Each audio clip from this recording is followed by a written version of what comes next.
UGcwele Mathafa, umlisa owubulale kabuhlungu umfowabo abalamana naye, wamklabha ngembazo kwaqhuma amehlo kwanqamuka nekhala. Osesithombeni umlungisi Mdlalose waseGingindlovu eDokodweni ubulale ngesihluku umfowabo omncane uSanele Mdlalose abalamana naye emsola ngokumntontshela ngesikhathi embulala bemhlanganyela nomngani wakhe okamakhelwane.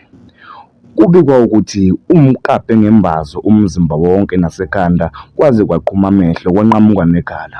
Kuthiwa oshonile ushonele khona lapho endaweni yesigameko. Ubhuti wabo omdala usekubhaceni ngokusabela impilo yakhe ngemuva kokuthi nguyena obone yonke into wahlaba umkhosi. Kucelwa noma ubani ombonayo abikele amaphoyisa aseduzane.